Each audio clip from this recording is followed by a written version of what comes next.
Hello बच्चों, आज की वीडियो में हम एक बड़ा प्रॉब्लम डिस्कस करने वाले हैं जो फीमेल में बहुत कॉमन होता है। फीमेल के अंदर यूटीआई और सर्वाइकल कैंसर दोनों ही बहुत कॉमन होते हैं। सबसे पहले यूटीआई क्या है? यूटीआई है यूरिनरी ट्रैक्ट इन्फेक्शन। और सर्वाइकल कैंसर क्या है? जब हमारे सर्विक्स के अंदर कैंसर होता है तो उसको कहते हैं सर्वाइकल कैंसर। अब ये हाइजीन का प्रॉब्लम है या एनाटॉमी का प्रॉब्लम है, इसको समझते हैं। हाइजीन तो देखो ऐसा नहीं है कि सिर्फ फीमेल हाइजीन प्रॉपर फॉलो नहीं करते हैं, तो ये एक्चुअली एनाटॉमी का प्रॉब्लम है। तो जो फीमेल की एनाटॉमी है, तो उस एनाटॉमी का मतलब उसका जो इंटरनल स्ट्रक्चर है, उसमें यदि हम स्टडी करते हैं तो हम देखते हैं कि जो फीमेल का यूरेथ्रा होता है वो मेल के कंपैरेटिवली छोटा होता है, अप्रॉक्सीमेटली 4 सेंटीमीटर का, जिसमें बैक्टीरिया या कोई भी जर्म्स बहुत आसानी से एंटर कर जाता है। जब हम कोई सेक्सुअल इंटरकोर्स करते हैं या जब हम कोई ऐसा पब्लिक टॉयलेट यूज़ करते हैं जो बड़ा अनहाइजीनिक सा होता है, तो वहाँ से इन्फेक्शन बहुत आसानी से फीमेल बॉडी में एंटर कर जाता है, स्पेशली उनके यूरिनरी ट्रैक्ट में।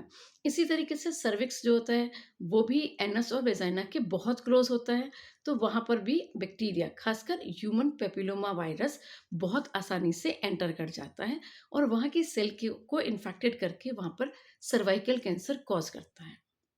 यदि हम आंकड़ों की बात करें तो वर्ल्ड वाइड 60 से 70 लाख केसेस हर साल आते हैं, और यदि सिर्फ इंडिया की बात करें तो 1 से 2 लाख के बीच में केस हर साल बढ़ रहे हैं। तो सरकार ने क्या किया है? सरकार ने फीमेल को इस कैंसर से बचाने के लिए वैक्सीन इंट्रोड्यूस किया है, और वैक्सीन का नाम है एचपीवी वैक्सीन। हमें एचपीवी वैक्सीन ज़रूर लगाना चाहिए, खासकर यदि आप 14 साल से तक की बच्ची हैं, तो आप किसी भी गवर्नमेंट हॉस्पिटल में जाकर ये वैक्सीन लगवा सकते हैं। लगवाने का तो आप प्राइवेट में भी लगवा सकते हैं, बट गवर्नमेंट में वो फ्री है। बात फ्री और पेड की नहीं है, बात बात है कंसर्न की। यदि एक वैक्सीन लगवाने से हम अपने आप को इन फ्यूचर सर्वाइकल कैंसर से बचा सकते हैं, तो बुराई को तो कोई है नहीं। रही बात किसी साइड इफ़ेक्ट की, बच्चों कोई भी वैक्सीन है, किसी भी वैक्सीन को लगाने के बाद में कुछ साइड इफ़ेक्ट जैसे फ़ीवर होना, दर्द होना, इचिंग होना, ये बहुत ही कॉमन होता है। और बहुत एक्सट्रीम कंडीशन में किसी भी वैक्सीन का यदि कोई साइड इफ़ेक्ट हो सकता है, तो वो इसका भी हो सकता है, यदि कोई एक्सट्रीम कंडीशन में किसी के साथ में हो रहा है तो, जो कि बहुत ही बहुत रेयर होता है। ठीक है? तो यदि आपने अभी तक ये वैक्सीन नहीं लगवाया है, तो आप अपने आस-पास में जो भी कोई गवर्नमेंट हॉस्पिटल है, वहाँ जाकर इस वैक्सीन को लगवाओ, और अपने आस-पास के बच्चों को भी, स्पेशली फीमेल को, ये बताओ कि ये वैक्सीन क्यों लगवाना ज़रूरी है। अब बात करते हैं कि क्या बड़ी उम्र की लड़कियों को या औरतों को ये वैक्सीन नहीं लगवाना चाहिए? उनको भी लगवाना चाहिए और वो लगवा सकते हैं।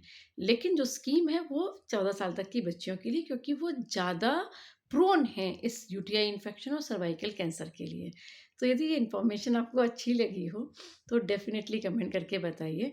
और हर बार मैं बोलती हूँ और इस बार भी बोल रही हूँ कि कोई भी ऐसी प्रॉब्लम है जिसको आपको लगता है हम एड्रेस करें, तो ज़रूर मुझे कमेंट बॉक्स में लिखिए।